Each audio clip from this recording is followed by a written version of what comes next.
Ah, oh, siamo dal vivo. We are live.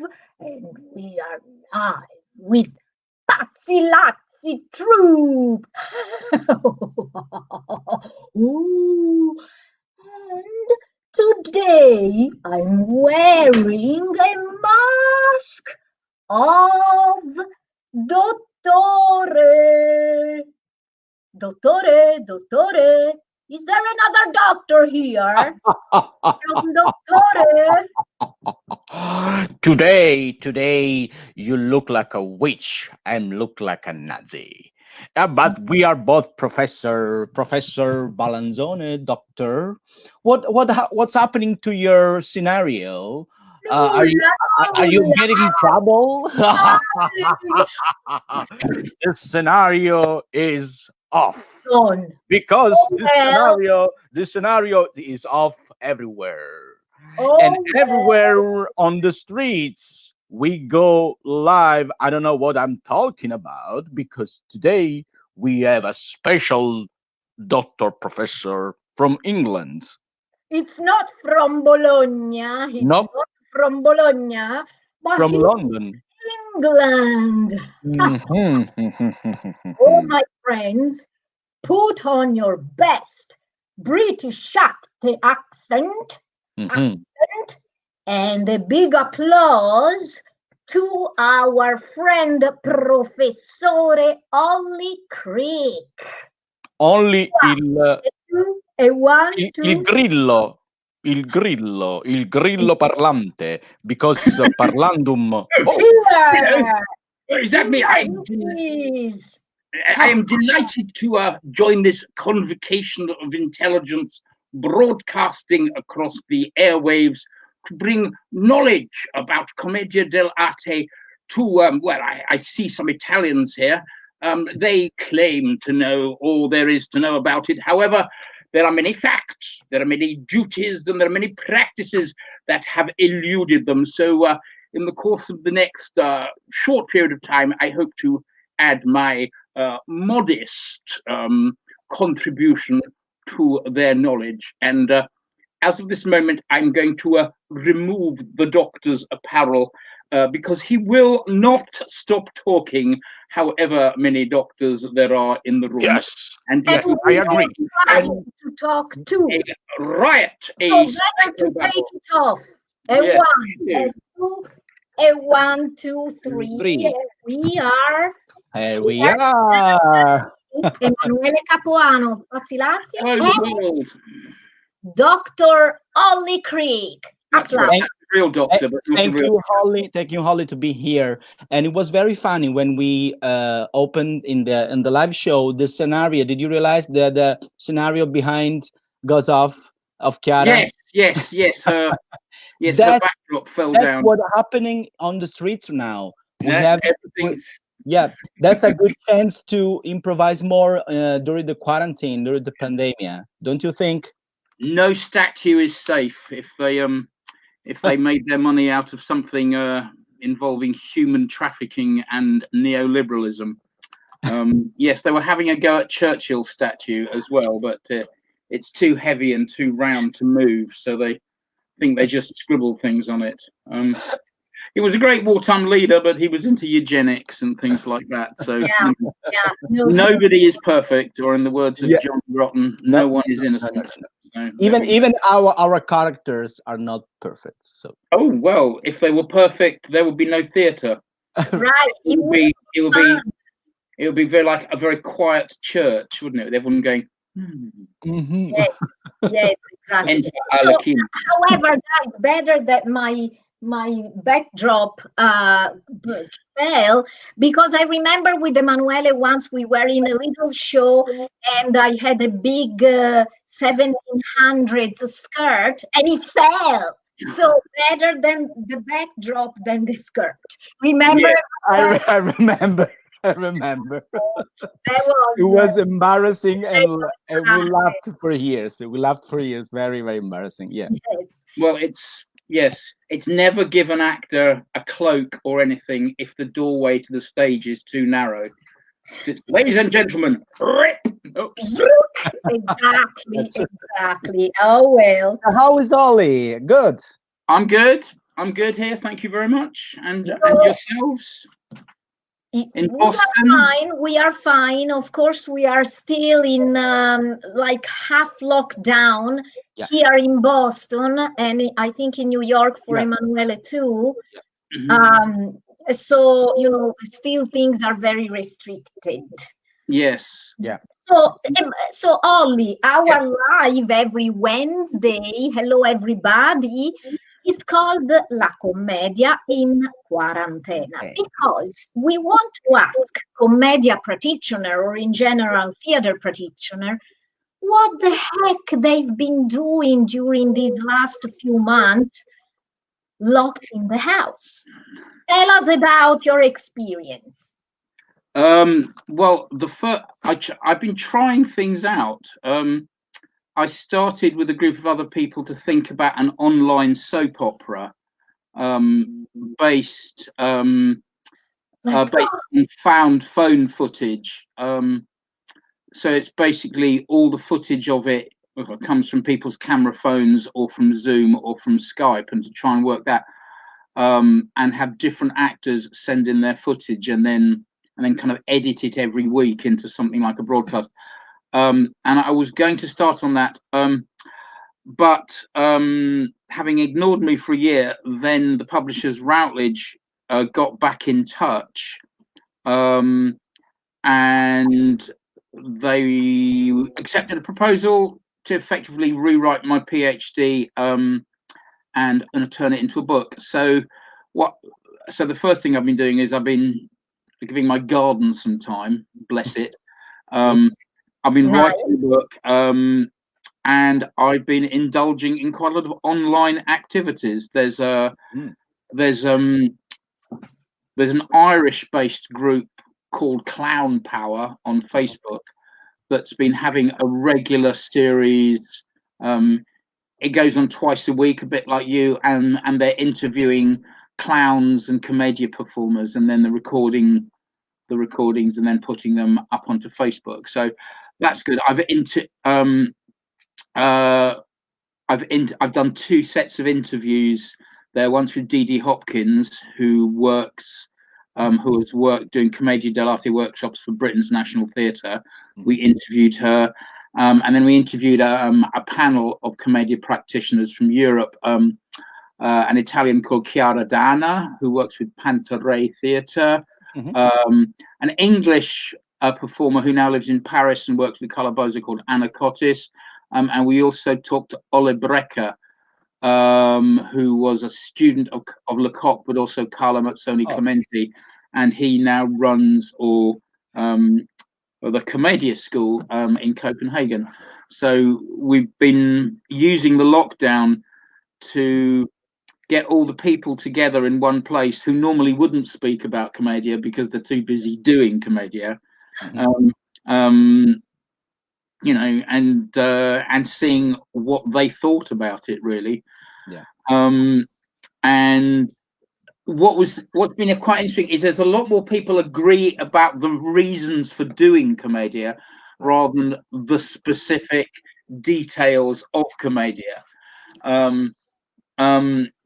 But in my experience, even if someone's come from the Lecoq way of doing it and meets somebody from the Piccolo way of doing things, because both of them have a desire to find out what Commedia is that's bigger than their training, it seems to work.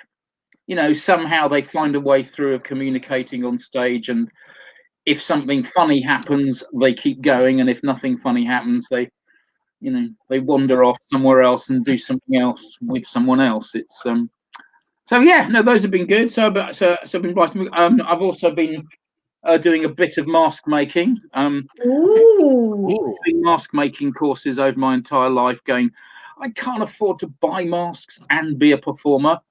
I love that you mix both, right? Being a performer on one side and studying, researching, writing books on the other. Books on it. Well, I wouldn't be writing books if I didn't have anything to say about it. and I had my 60th birthday in lockdown. Boo, hooray! And I'm beginning to think about who next on the planet is going to keep doing Commedia dell'Arte. Good. So I'm looking for various ways to offer what I know, not because I'm better than anyone else, but to offer what I know as a record. And one of that methods is writing. One of them is leaving online resources that people can, I don't know, willfully misinterpret and get, hideously wrong and have a disaster all on their own. But that is indeed a learning process. When you think, I followed all the rules and it was, still a disaster, you kind of go, yeah, it's live theatre. That idea, trumps everything. There's no point learning mask technique if you've never performed in front of an audience and gone, whoa, that was mad. People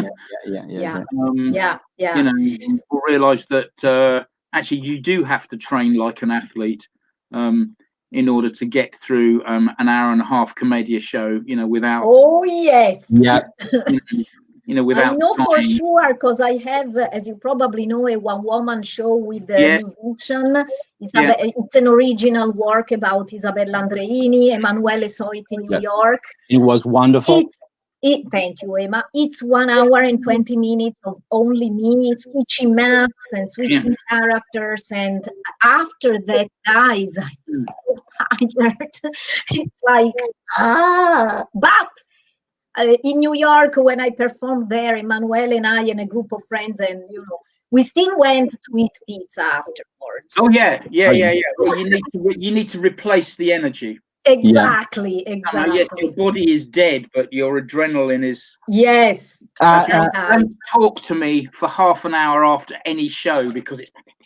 Yeah, me too. I'm always speaking of right? Speaking of replacing energy, I have an anecdote. Yesterday, it happened something curious that relates me to the Commedia dell'Arte. I was on a phone call with my colleague, and her kid, he's 4 or 5 years old. Yeah. And they are kind of, they can go out every day. It's been like 3 months now, and a kid is suffering.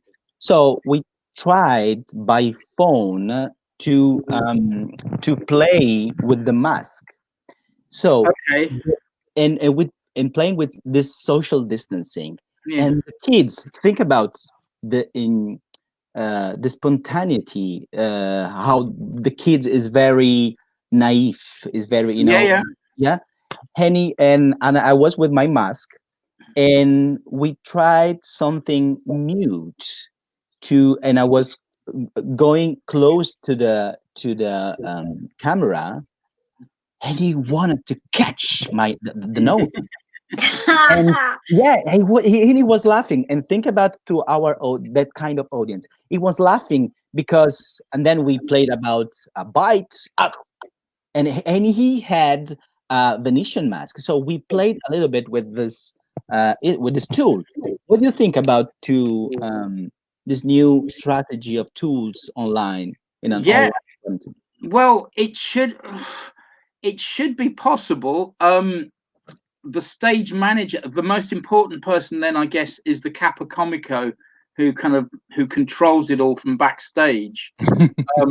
If you pay a subscription to Zoom, as apart from using the free Zoom, you can create breakout rooms where you can impose pairs of people. So I know you can get people to rehearse in pairs.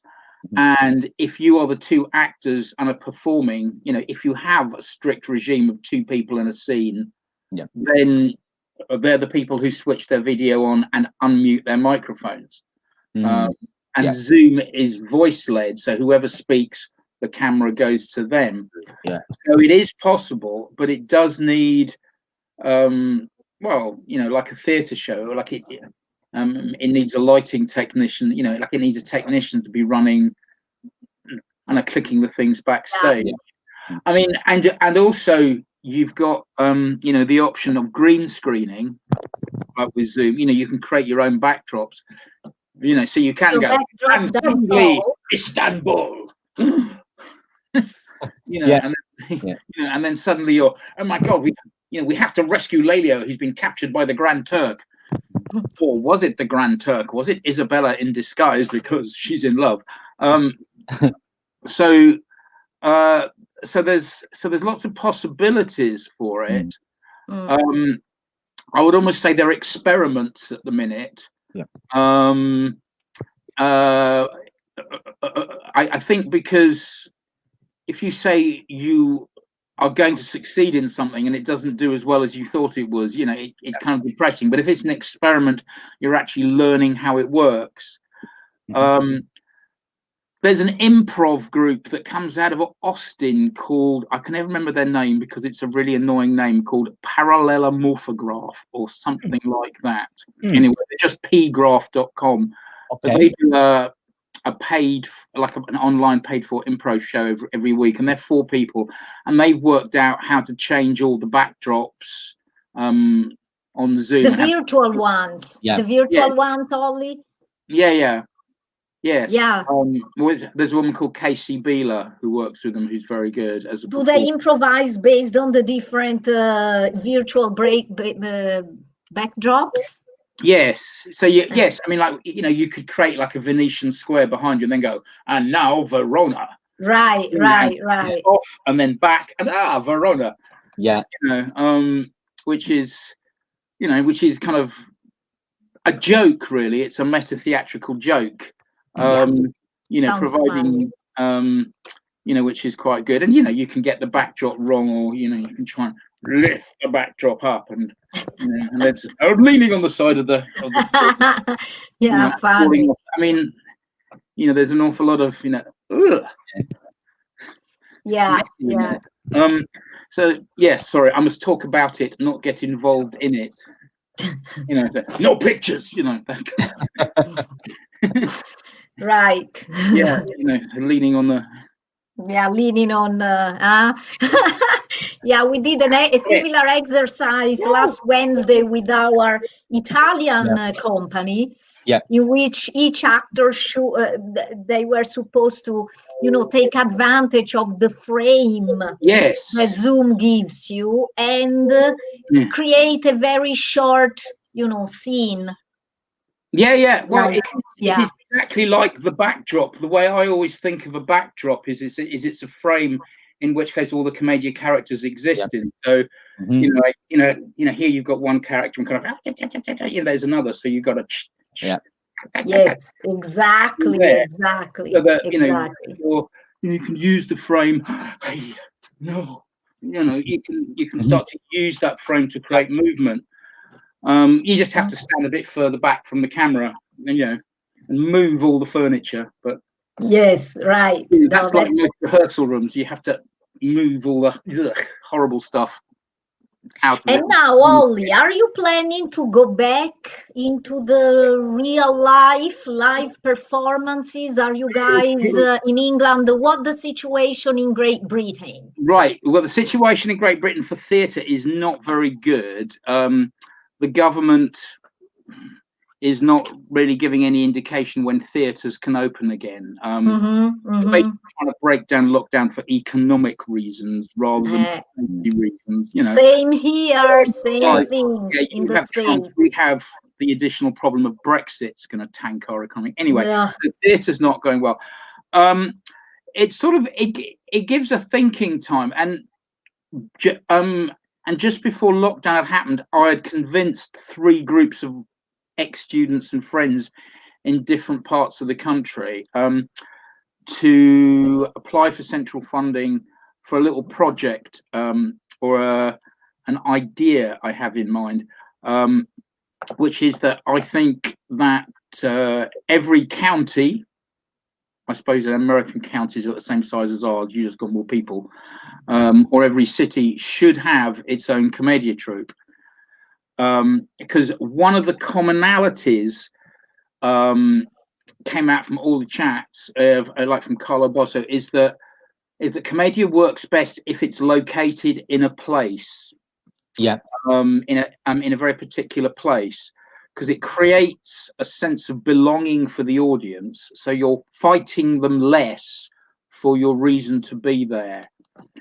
And one of the bits of research, which is, I kind of went, is this new? But apparently no one written about it, about historical Commedia, is that in the north of Italy, all the stock characters developed within a very small area within northern Italy, so that everybody in those areas knew about all the other people. So it's, you know, the Doctor wasn't a new character from Bologna. You know, everybody knew people in Bologna ate good food and, you know, and went to the university. Everybody knew that everyone in Venice was a bastard, you know, and you know, and spoke really guttural, you know. Yes. You know, I mean, the first time I heard Venetian, it was like, what? This isn't Italian. This is horrible. You know, it's like hearing Dutch for the first time. You go, wow, no wonder they smoke. So, but also, so that's one thing, is so that you have as an audience member a visceral affinity, or also a visceral opposition. You know, you're rooting for your town. You know, right. Almost like soccer teams. Yes, almost like soccer teams. That level of enthusiasm. But also, but also, if you look at what the issues are within that town, not in an ideological sense, but to make a very clear distinction between ideology and politics. It's like, if ideology, like Dario Fo, I'm a Marxist, I'm giving you the Marxist point of view. And politics is the discussion over resources and things to be done, which is actually the business of every single piece of theatre I've ever come across. You know, even Waiting for Godot is, what do you do with nothing? You know, like, how do you cope with nothing? So if you take what the issues of a town are, and then you map them onto the characters, but you might not have Pantalone, you might have the Pantalone role, who has a different name in that town.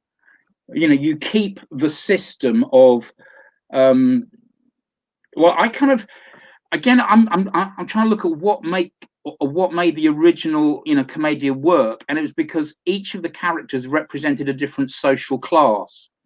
And part of the definition of Pantalone is he's not the Doctor. You know, so that the lovers are not the captain.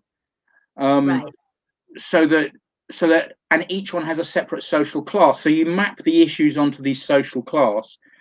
They come from that area or from recognized places in that area. So already you're building up a pattern, a way, you know, and again, so you're building up a pattern for the audience where they can see issues, but instead of it being ideological, oh my God, it's, you know, it's being played for laughs by these ridiculous cartoon characters. However, what that does do is it gets the issues out into the open, and it also validates those issues for the audience. You know, it means actually people are doing theatre about this, about our town. You know, hey, that's good. Yes. And also it gets those issues out. So I'm trying to spread it around the country a bit. You know, I've got a little, you know, I've evolved little systems of how you kind of alter, not so much alter the Commedia masks, but when we did, like, about 10 years ago, well, for 10 years ago, I started up a Commedia company doing village halls in Gloucestershire, where I live. Nice. It's a very rural area. It's not that poor, so all the village halls are quite well funded and quite well organised. You know, they all have a website, they all have administrators, they all have a committee. Right. And, you know, they're all frightening. You know, and there's mothers and babies groups. You know, it's like a community centre with trees. Beautiful. Oh, it is. No, it's lovely. But we kind of went. But I asked a question. Okay, the name Pantaloni de Bisognosi. Okay, Mr. Big Trousers. You know, the needy. It's a joke. Yeah. Right. I like the English translation. Big trousers, the needy. And that still doesn't make much sense to the English, because Pantaloni is still a recognizably Venetian name. And it acts as a barrier. So basically we went, okay, we're gonna keep all the characters, but we're gonna give them English names, and we're gonna place them in because we're working in Gloucestershire, we placed them in a particular place within Gloucestershire. So like, we have a very posh place called Cheltenham, right, which has races, and it's all Georgian architecture and very beautiful. So I know the lovers came from Cheltenham, and then Pantaloni was a farmer, right, because we have some very expensive, rich farmland. It's exactly the same attitude, Pantaloni. Farmers have lots of money, but they claim to be broke. Oh yeah. Exactly, Pantalone. And did you change his name? Yes, and he became Titus Dallimore. That was just a name. It became a local name. And what this also means is that although you don't, I'm never sure about using anachronisms in the show.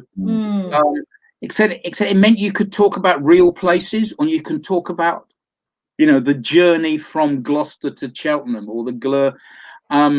So people began to be aware that the show you were creating was happening in a land they knew. So they began to develop a sense of ownership in it. We did old spot theatre. Right. I remember, for example, with Emanuele, we were creating short scenarios, and then perform them in Boston.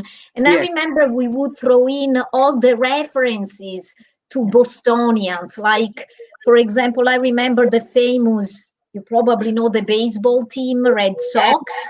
Red Sox. Exactly. So we would put in the dialogue, like Grotowski, one of the players.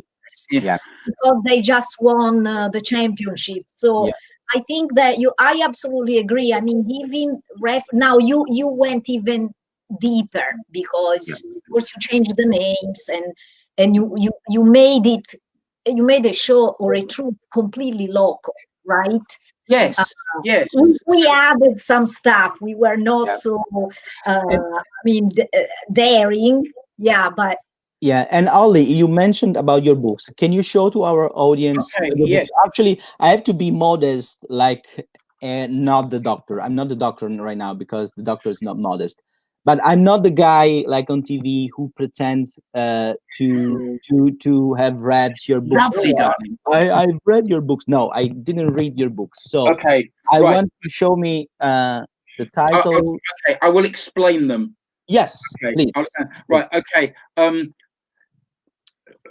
A long time ago, when there were dinosaurs on the earth, I was an undergraduate. Going a little bit back in time, huh?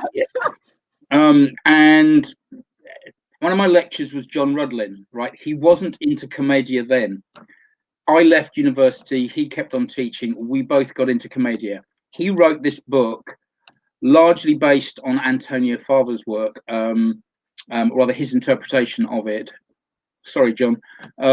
Called An Actor's Handbook, and it described all the characters in it, and it was very popular. So they asked him to do another one. And sorry to interrupt, but I read that because it's in my town's public library. Yes, it's excellent. It's a very good book. It's a very good book, and it's very good book. Very good book. So, so Routledge asked him to do another one, like a follow-up, and we said, well, we've trained an actor, right? If you have a bunch of actors, what then do you need to do? Is you need to organize them into troupes. So this book, Commedia dell'Arte, a handbook for troupes, and it did have a dust jacket, but that went a long time ago. I think the softback has this was a descript. This became in 3 parts. One is that John wrote wrote some short histories of the original companies.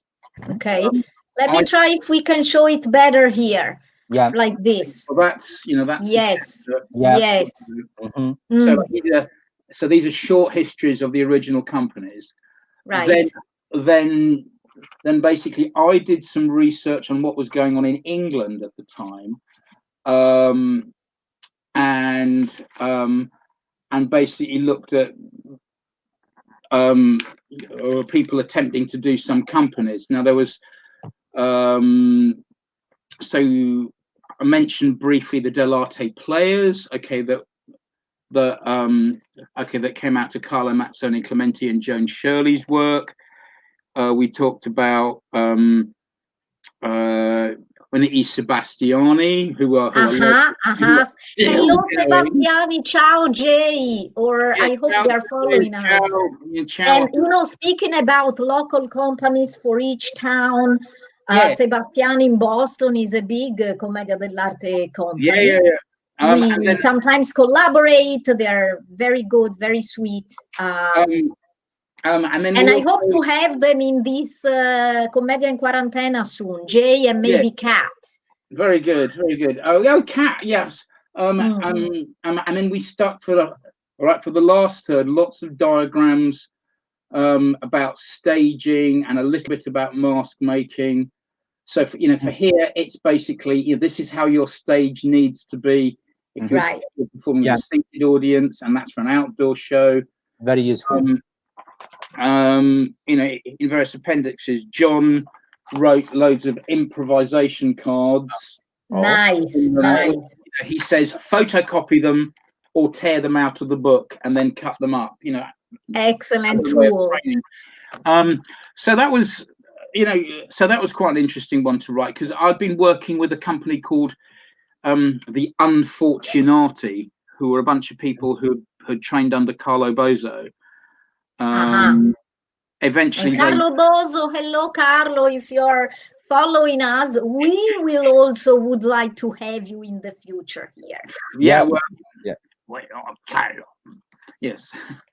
And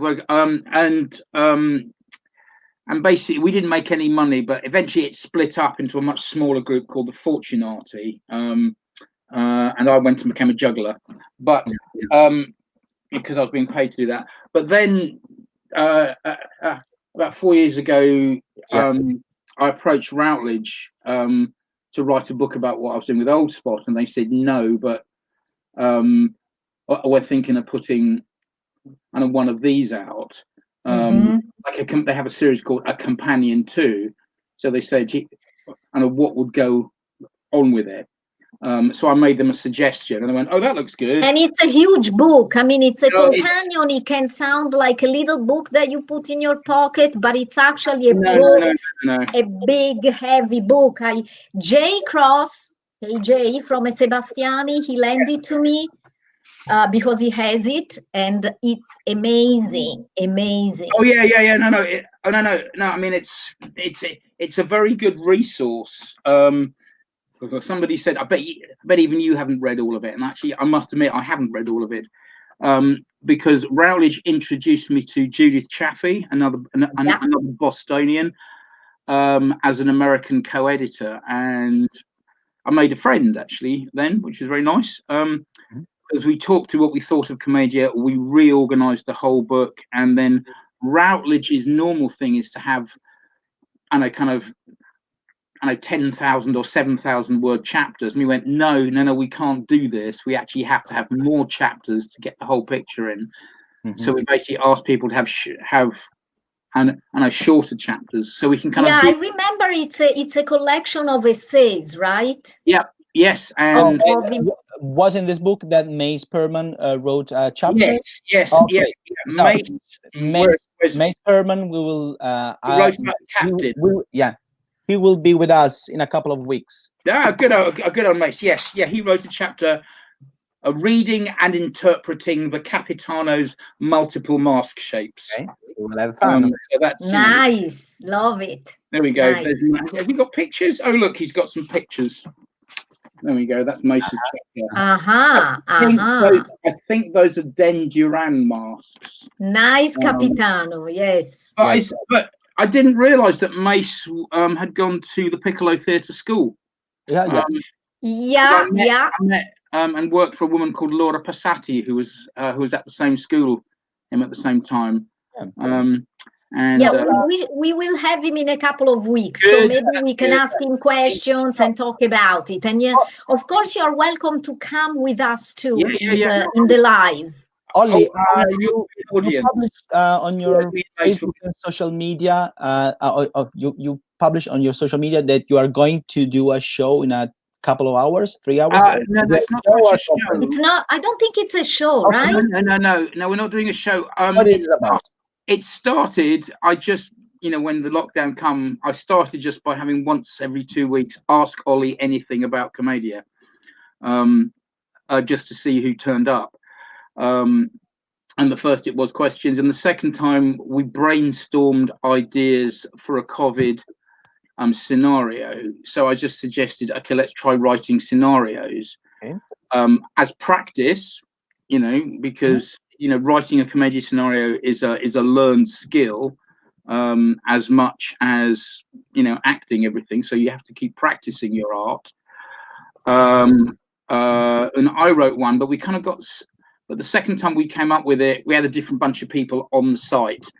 Because it's voluntary. So we're going to see if we can get the bits of the scenario going. But if not, I can lead people through how you write a scenario, or in my opinion, that would be wonderful.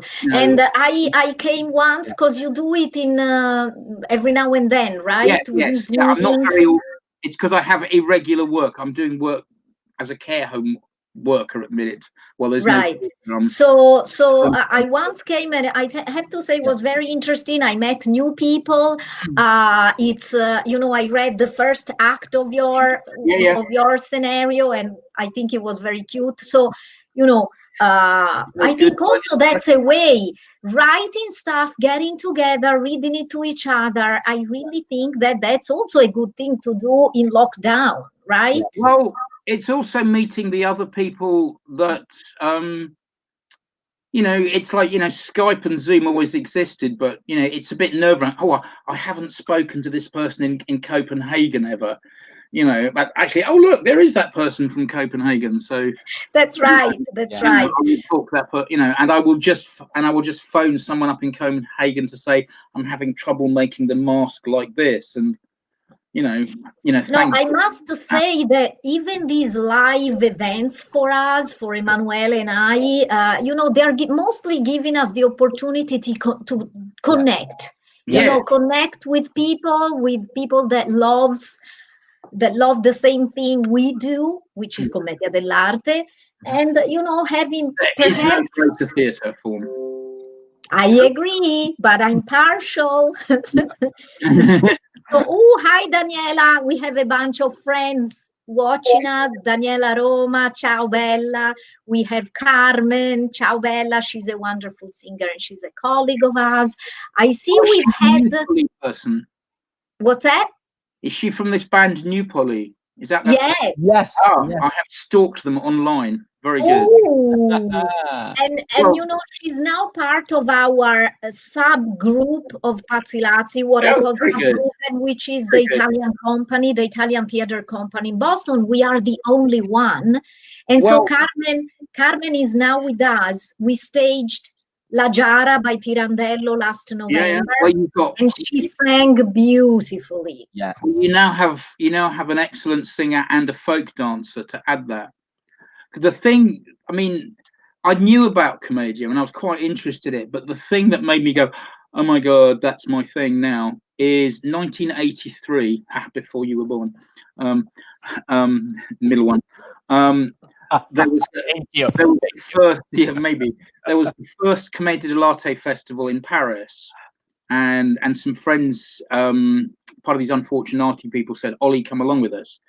So we camped on the outskirts of Paris and went to see shows.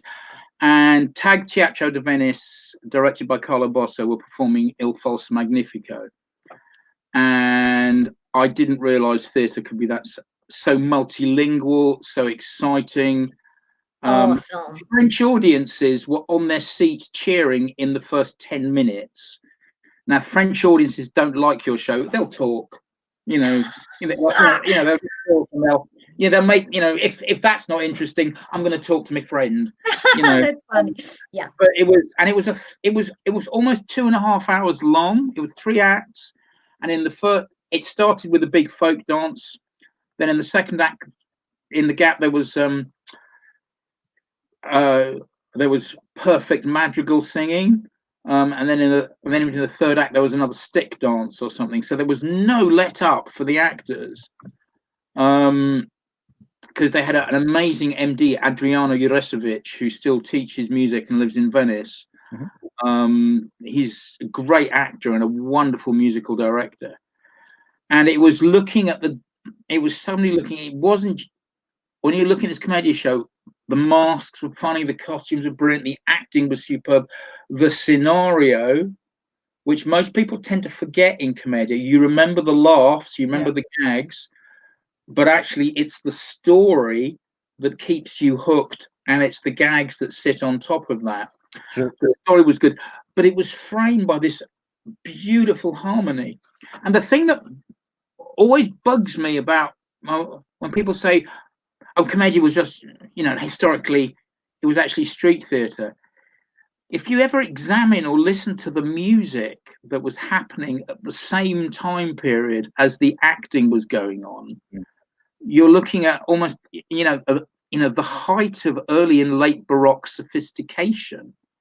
And the actors were also musicians. So you're kind of going, what if, because acting is ephemeral, no one writes it down, what if the acting was of that level of sophistication? Well, supposedly the lovers were, the cultured characters that would sing beautiful songs and recite poetry, and of course they would play instruments.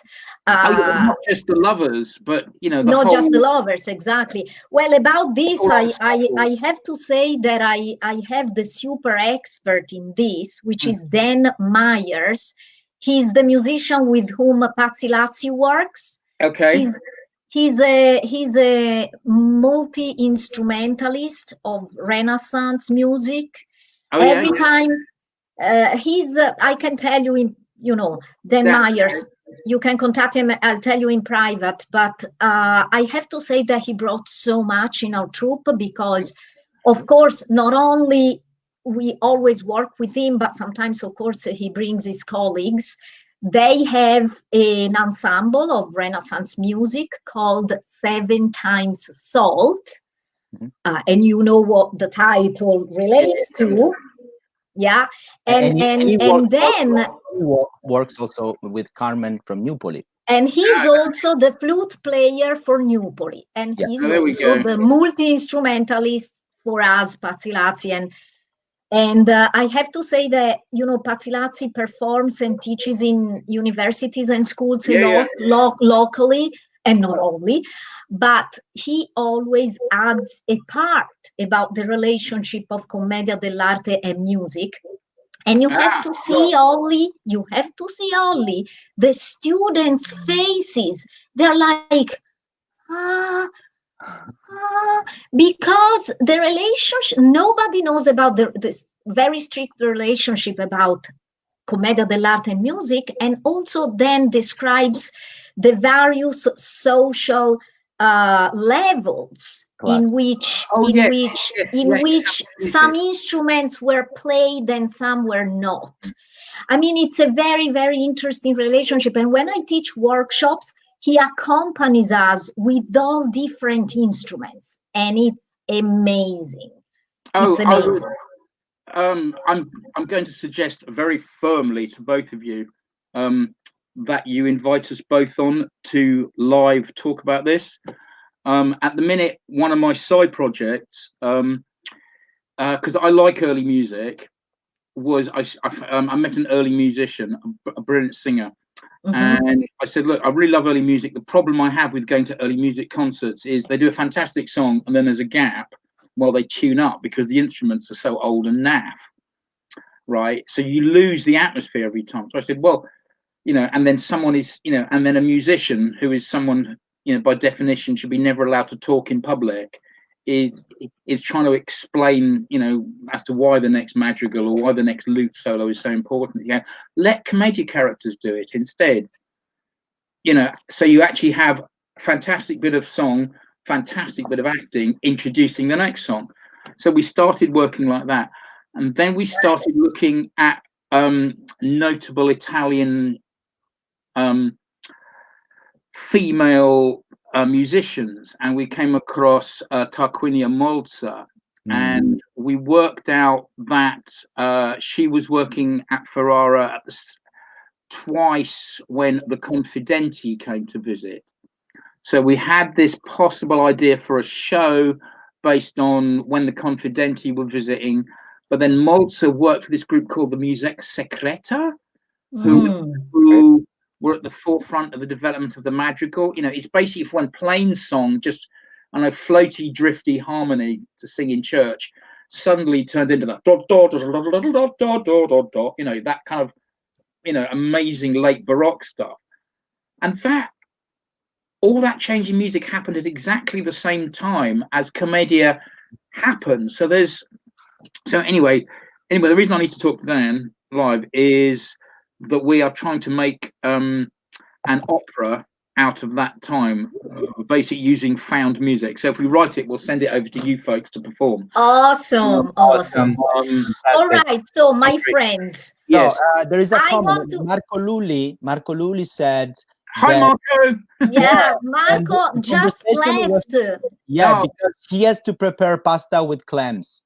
Okay, all right. Yes, he said he wrote, this is a wonderful conversation, but I now need to go because I need to prepare pasta with vongole. Yes, that's right. Well, so buon appetito, Marco. Even Marco, we would love to have him here at one point. Yes. So please, Marco, keep in touch, talk to us. He's also a wonderful Commedia performer. Well, based in Rome, if I'm not mistaken. Yes, he's now in the south of Italy because. Okay. Anyway, so my friends, listen. With the pasta alle vongole that Marco just talked about, I'm getting hungry. So how about ending our wonderful conversation? And Olly, thank you so much. Olly. Grazie, Olly. Right, there's one more little thing that you did ask me to show. Yes, the Magnifico mask. Right, okay, the Magnifico. Right, okay. Historically, in the Commedia times, you couldn't show either a clerical figure or a power figure, like, you know, the Duke or something, because, you know. Exactly. Okay, yes. Little bit of censorship. Well, the Commedia companies were trying to avoid clerical censorship by putting themselves under the protection of the humanist-leaning dukes. Anyway, right. Yeah. So, the Magnifico is both an early Commedia character and a modern Commedia character. When the Commedia Erudita was performing in the courts, and they realized they weren't quite good enough actors, they looked out. This is apocryphal from Carlo Bosso. They looked at the street performers who were using masks, and the street performers at Carnival were doing basically Magnifico Zanni routines. So because it's for the people, okay, the Magnifico was an evil boss, right? So it hadn't become, which you couldn't perform in the court. Okay, because if you were doing a piss take of the Duke to entertain the Duke, you kind of got in trouble. So that's why Pantalone, that's one of the reasons Pantalone became old, in the sense he wasn't the power figure. He once was a power figure. Now, so there's a historical Magnifico that comes just a little bit before Pantalone. But then also, like in the false Magnifico, because now theatre isn't under the censorship, you know, of the Duke, Carlo Bosso was able to reintroduce the character, because in the False Magnifico, it's his version of the government inspector. It's the story is that Rodrigo, an actor, has been thrown out of his troupe for being a rubbish actor, and he's selling the audience dentistry and stuff and pretending to be Richard III because there are English people in the audience and they like Shakespeare, all that kind of stuff at the beginning. Then along comes the government inspector who's very ill, who's coming to inspect Pantaloni's books in Venice. The Magnifico mistakenly drinks some of Rodrigo's magic cure and dies. Okay, so Rodrigo disguises himself as the dead Magnifico and basically causes chaos in Venice. So basically you have a character who is like a power archetype, and he becomes like the Renaissance Darth Vader. So he's not necessarily a comic figure, but it's someone who comes in at the beginning and goes, you know, we are going to fight against the Turks. Anyone who hides from being in the army will be executed. You know, and that's, oh shit, that's the plot. So so this was a mask of the Magnifico made by a friend of mine who's sadly now dead, a really good mask maker. Okay. And ooh. Wow. Wow. Thank you. Friends, it grieves me greatly to know that many have died in this plague. But due to your sacrifice, your leaders have managed to survive. And for that, we thank you. The person at the back was laughing. Thank you. Yeah, fabulous. So this guy, you know, so to show the difference, like this is, oh, there we go. So this is this is one of Nina's Pantalones. We got that. Yeah. That is much older. Yeah. Older, much older. Still can have that level of gravity. It needs to be, but then if you take that body shape, that up there, with this mask, suddenly it. Different. Yes. Yeah. Yes. Sorry, don't touch that. Yes, and bellissimo. We had that one line really fits. I was teaching this in a drama school, and one actor just came up with this line and went, "You carry on. I'm going to slip into something more painful."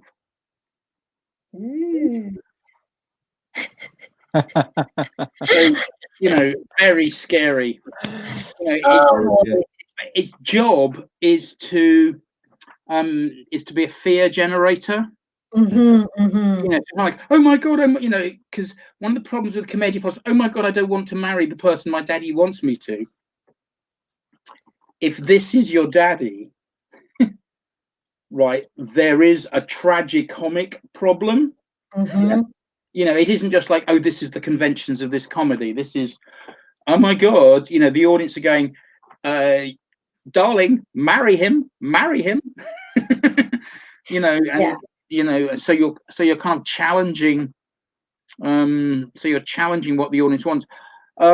So it's interesting that as we move out of censorship, you know, in the reinvention of the form in the 20th, 21st century, the political aspects of power can be brought more in, you know, rather than, you know, simply maintaining a family's honor, or, you know, or whatever. You know, or wars. Definitely a heartfelt topic, right? It's always a heartfelt topic. No. So and probably the audience can relate more. Oh God, yes. Yes, right. So it's not a funny character. You know, its job. I mean, it's a bit. I wish the guy hadn't died who made this. You know, obviously, but I would like a much lighter one of this, because this works under theatre lights, but it doesn't, because it's so dark. It doesn't work out of doors as well. Yeah. It actually needs. Fabulous, Olly. Thank you for the little lesson, because I must admit that I'm not a great expert in the Magnifico, and sometimes in schools they ask me, and now I know what to say. Well, and Magnifico is also... Sorry. Guys, you two, Emanuele and Olly, surprise me with the mask, and we will close our live. Yes. Okay, surprise. Okay.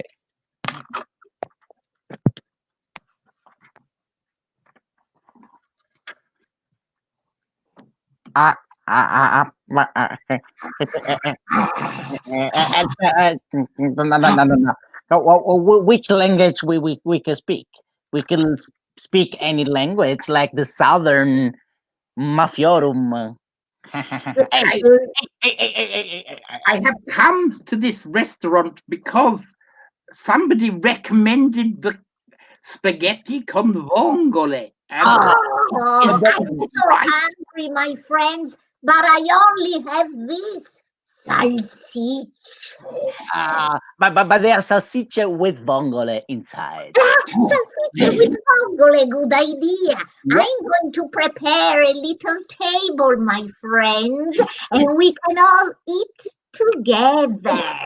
Is this a speciality of Boston? Clam sausages? Yes. It's called surf and turf. The boat and the waves. Surf and turf, clam sausages, excellent. It sounds so much better than spaghetti. Oh, my mouth is watering. Mine too. Yum, yum, yum. The only feature that this specialty is very expensive. Oh, really? How expensive? Yes. Very expensive. So, my friends, we are going to say goodbye to each other and to everybody who followed us today. Grazie. I have my late wife's credit card. You can give me. It's mine. It's